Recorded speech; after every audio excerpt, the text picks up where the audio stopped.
Many Americans across America are preparing for what they perceive to be the end of the world as we know it. Hi, I'm Dave, and I'm a prepper. I am preparing for the 3,391,835,420th eclipse because the scientists predict that the sun is going to go behind the moon and never return, and that's a problem. Now think about this for a second. If the sun is gone, that means no one can see, and if no one can see, all the power grids are going to fail, no one's going to be able to work, no one's going to know where they are, and no one's going to be able to see.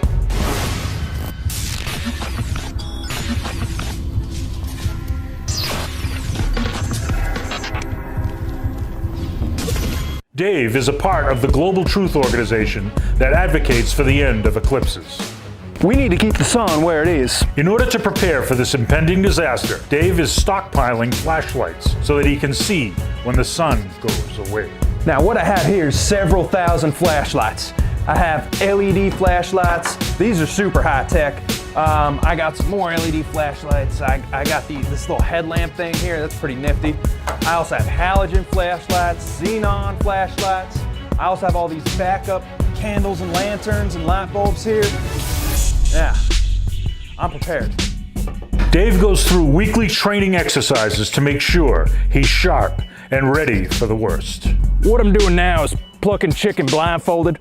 My wife says it even makes me better in bed, so I just have to take her word for it. One more time. Dave has an elaborate system in place to navigate his yard in the dark.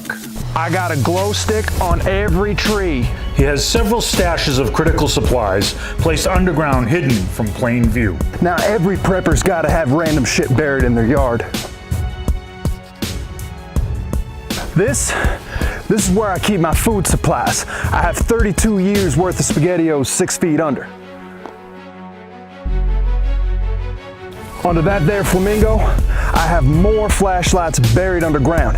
In the future, those things are going to be very, very valuable. And trust me, if you control the flashlight trade, you control everything. Under my porch, I have 3,300 yo-yos buried for when I get bored. In case of an enemy invasion, David has a hunting tower in the woods, overlooking the perimeter of the property. If you're walking through the woods of Maine and you see this tower, run. Now for the expert analysis. First, let's talk about the odds of a major solar disaster. While solar disasters do happen, it is much more likely to be something related to the physics of the sun versus the sun just disappearing out of thin air.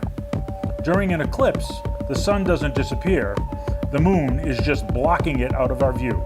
Wow, I don't know about that. Now let's talk about your preparations. David, while your food source is plentiful, you should consider diversifying your supply.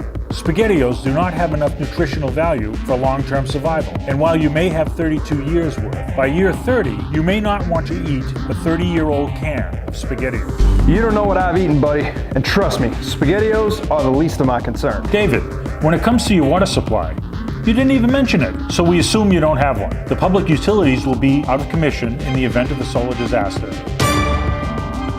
And your sink definitely won't work. Damn, I didn't even think of that. Overall, you get a 5 out of 10. Please don't hurt us. 5 out of 10? Did you even see my rattlesnake collection for when the invaders come?